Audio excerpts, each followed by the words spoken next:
Bonjour à tous et bienvenue dans la vidéo Dialogue Insight. Le sujet de cette troisième capsule portera sur l'ajout de contacts sur Dialogue Insight.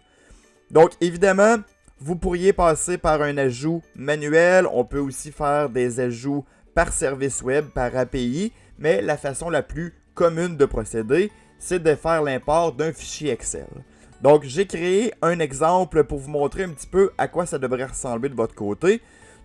Dans mon fichier, chacune des colonnes représente une information différente que je vais vouloir transférer à Dialogue Insight à propos de mes contacts.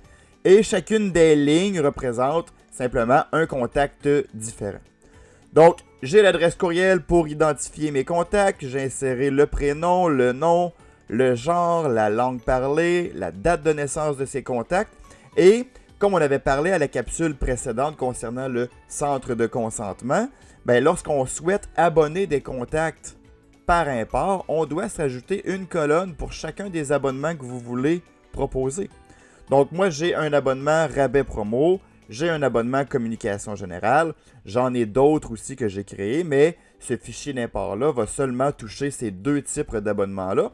Donc ici, ce qu'on fait, c'est que j'ai une colonne rabais promo, j'ai une colonne communication générale. À chaque fois que je vais insérer l'information de 1, ça signifie je souhaite abonner le contact. Lorsque je vais mettre l'information 0, ça signifie je souhaite désabonner le contact. Et lorsque je laisse le champ vide comme ça, le contact va quand même se créer. Ça ne tombera pas en erreur, sauf que au niveau de communication générale, si le contact était déjà abonné, ça va le garder abonné. S'il était désabonné, ça va le garder désabonné. Et si c'était sans état, il va rester sans état. Donc, si vous laissez la case vide, ça garde l'information telle qu'elle est déjà sur Dialogue Insight.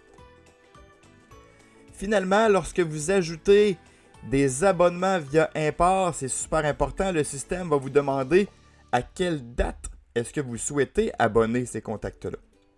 Donc, moi, j'ai mis une date fixe pour chacun des contacts. Si vous l'avez dans vos systèmes, c'est possible qu'il y ait une date différente pour chacun des contacts selon le moment où est-ce que chacun de ces contacts-là, justement, s'est abonné. Donc voilà, pour le fichier Excel, ça ressemble grosso modo à ça. De votre côté, vous allez probablement avoir beaucoup plus de contacts. Pour ma part, c'est seulement un exemple. Mais on passe maintenant sur Dialogue Insight pour vous montrer comment procéder à cet import-là. Donc la première chose, je vais aller sélectionner la source, donc quel est mon fichier Excel que je souhaite importer. Ensuite, la destination, dans mon cas, ça va être dans la liste de contacts parce que je souhaite ajouter ou mettre à jour des contacts déjà existants. Et finalement, avant de passer à l'assignation des champs, on va devoir choisir quel est le type d'import. Et là, c'est assez important de bien comprendre chacune des différentes options.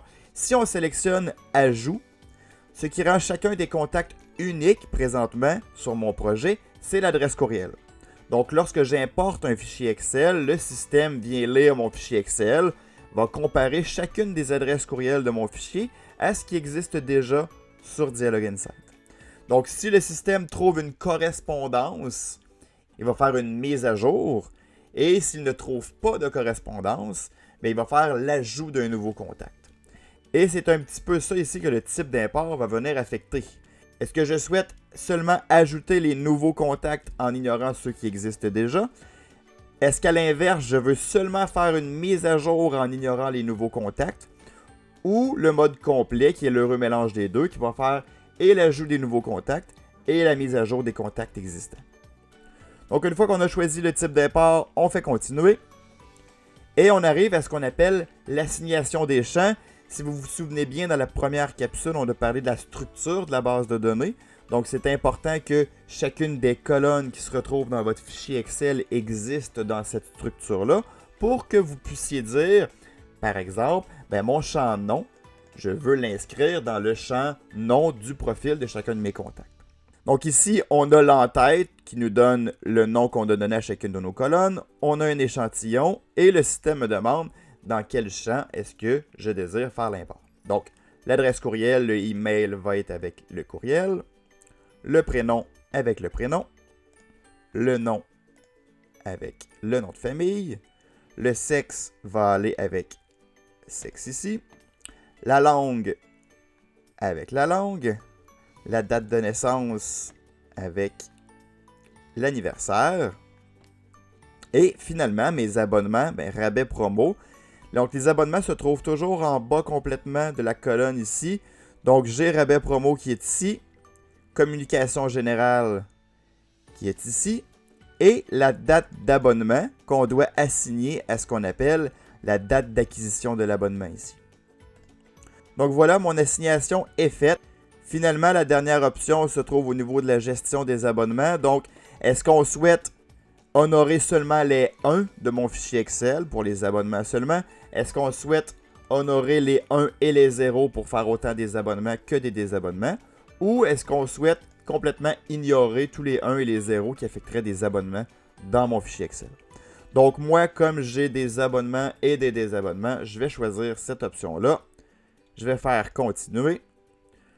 À ce moment-là, le système va venir faire la lecture de mon fichier Excel, va me donner une espèce d'aperçu. Donc on peut voir présentement que j'aurai 5 nouveaux contacts parce que les 5 adresses courriels qui se retrouvaient dans mon fichier Excel n'existaient pas déjà sur mon projet. Et tout ce qui me reste à faire, c'est d'approuver pour que la migration se fasse et que les contacts s'ajoutent ou se mettent à jour sur notre système.